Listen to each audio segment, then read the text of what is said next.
This is Chico with He Provides Homestead. I'm not on the homestead again today.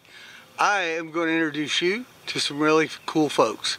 I'm a few miles north of where I live, and I met these folks through our channel. Bev is actually a viewer. She doesn't want to be on camera, but Arthur, her husband, and Gideon, their grandson, have agreed to do a little interview and show us what they've built.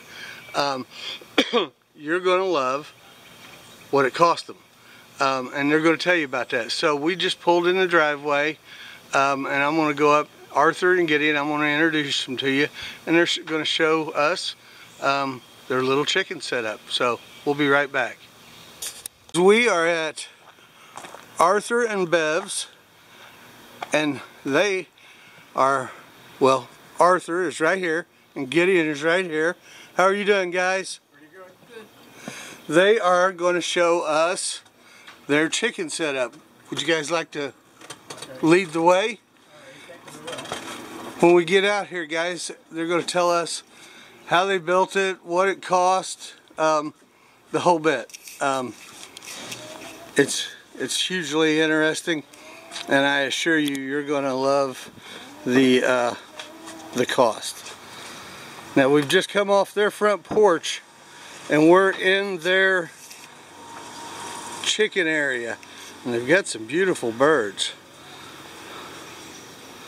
They eat well. They look like they eat well. They eat. We give them those layer pellets, and they get vegetables. They get they don't get no lettuce, but they get spinach and a whole lot of that leafy stuff. Yeah. How come you don't feed them lettuce? Because we don't eat lettuce. Ah, okay.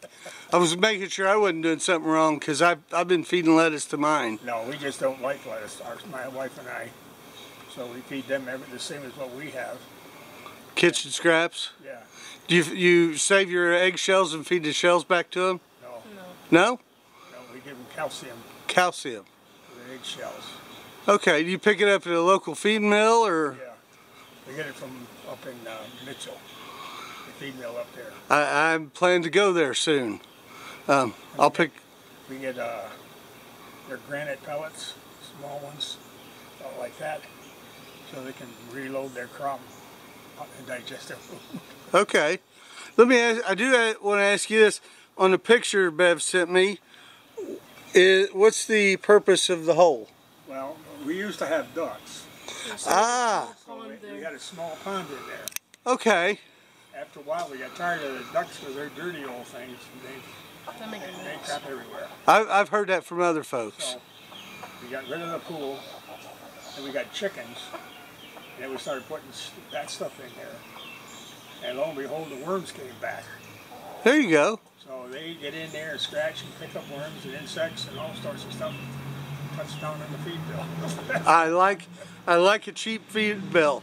So tell us about your chicken setup here. Let me get a little bit better angle here, and I'll go on around it in a minute, folks. But it's a large setup. So why don't you guys tell me a little bit about it? Well, we built it with skids that we got from a local company here in town, and then we wrapped it in plastic like what's on the roof. The whole thing was wrapped that way for a while, and then because I had to go over and talk to my Amish friend, and they gave me the cedars from squaring up the logs. Yeah. And that's what all this is, cedar, and well, this is hard of some sort, but most of it's cedar. So after we got a bunch of this, then we started cutting to put it up, the walls for the winter. And what we do is in the wintertime, we put 2 heating lamps in here, and that keeps it warm. You know, and the door is open, so they can come and go anytime they please. Okay. It's got the warmth to get back in there to take care of their cold toes. Okay, so if they get too warm, they can come out, and if they get too cold, they can go in. Right. So, and it works out quite well. And the reason we use the red light is because chickens have a color, they're colorblind, I think. Yeah. And And the red, they can't tell the difference between one chicken and another. They all look the same. Okay. Red light. One I seen one time back, like in the 1930s, they had chicken glasses and they had red lenses on them. Yeah, I've seen that on TV. Yeah. So, can you mind if I look in real quick? Go ahead. He'll tell you more about inside. Here, Gideon, I tell you what. You go on in or open the door and tell me a little bit about it. It don't look like it's very tall, and you are. Well, yeah, I have to. Well, you have to scoot down a wee bit. Yeah, I won't go in because it'll be too tight for both of us. So, tell me a little bit about what's going on in here. I love the pallets. Check it out, folks. Yeah, it's mostly what it is, just pallets. And look, they could go. That leads over to the other building, right? Yeah, we had a door over there, but I guess for the winter it got too cold, wind coming in through there, so we just blocked that off and cut a hole right here, and so they can just come in here and do their thing like that. Good, and that's the light, the heat light you use in winter? Yeah. Okay, why don't you come on back out and you tell me anything that Grandpa didn't tell me. Well, he got a lot of it. He covered it pretty good, huh? Yeah. Here's the big one. Here's the thing they want to know. What did this cost you guys? Nothing. Nothing. $0, folks. $0. You want to walk me around the backside so we can take a look there? Looks like they have got tons and tons of area to run and feed. What is this here? That's one of the skids. Yeah, that's a skid. That's awesome. That is awesome. He threw some piggy feed in there. As long as they're dry, they'll feed out of there too. Yeah, we have a baby. We have not a baby, but they're smaller ones that are new to the group, and a lot of them don't let them in there to eat and stuff, so I just put it around here and put it out here. Awesome. Awesome. Do you have the little ones separated right now? No, well, some of them are, but it's just because we got 2 roosters, and then one of them's not. There's 2 of the same breed, but one of them's not a rooster. We put them together because if they're separate, they're like, Yeah. Yeah, like that. And we got like 3 more. They're temporary boarders anyway. Those are guys who are going to leave after the fair. After the fair is over, because the rooster is his project. Okay. Yeah, and That rooster in the curling contest. Your grandma told me that you are big time into 4-H. How long have you done 4-H? 5 years. You must love it. No, it's really fun. And it starts next week, is that right? The fair does, yeah.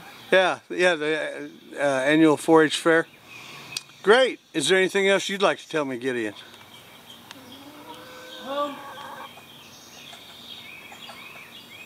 Nope. Nope. Arthur, is there anything else you'd like to tell me? No, I think we've covered it pretty good. Good. I do want to go back over. I didn't look at the other building. See how those cedar logs here, these are just slabs. Yeah, let me get a better angle from like where you're standing. This is slab wood from the Amish mill, correct? Right. So when they're cutting lumber or post, this is the slab wood that gets cut off. Yeah, it's burnt up.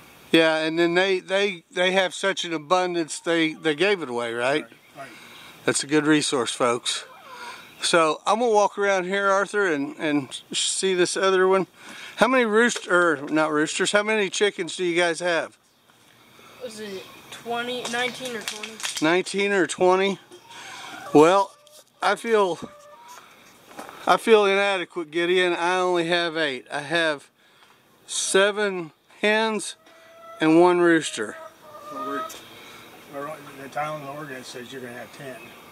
Ah. But the other 10 that we have here belong to David over there. Well, we can each have 12. Is that what it is? Yeah.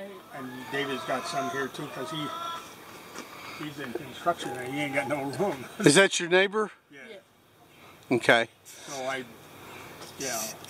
what's a few more chickens going to amount to? No, I agree. I live just outside city limits, so I don't think there's any real. Don't have any of that problem. Yeah, no. You can't have any roosters in town either. So Yeah. But that's why these are only here temporary. And those are for the fair, right? Yeah. Now, after the fair, will you sell them, eat them? What? I'm probably just gonna sell them. Okay. All right. Yeah, 'cause they're not coming back here. Because I think I know somebody who'd like to buy us the after fair. And how many? One other question: how many different breeds do you have? Oh, huh. 4, I guess, maybe 5. 4 or 5 breeds? Yeah, 'cause we got Rhode Island Reds here. Yeah, we got Rhode Islands, we got Black Comets, Buff Orpington, we got, where are those real small ones? Well, that's those there. I don't know what those are. I can't remember I now. forgot what they're called. But there's, a few more kinds too. We got, And she's got one more. it's a big, there's a Where's really the big big, one? there's a really big white one Where's around the here big one? somewhere. I seen a picture of it, but I haven't seen it since we've been here. It's probably inside. Go get the big white one, buddy. So, It's in there, I think. Arthur, what breed would you think? What do you think is the best overall breed to have? Well, I don't know. I kind of like them all, but you know, and the way we keep them warm in the wintertime, like that. The Rhode Island Reds, they tell me, they lower their production rate because it gets cold and chilly. But we didn't see any difference in it. But I think that's because we They have the light. and they thought it was still summer. Okay. Yeah, good. Good. Well, we have primarily Rhode Island Reds. We have 3 Rhode Island Reds, an Isa Brown, a White Leghorn, a Amberlink, and 2 Barred Rocks. Oh, those are good. That's good. Yeah. We got one of those here too, though. That's the So- one that was like a second word. All right, folks, I'm going to wrap this up. I thought you would love to see this. You can do amazing things with a low amount of money and living in town. The limits are only your imagination. Guys, thank you so much for letting me come over and film. Talk to you soon. Yeah, thank you very much.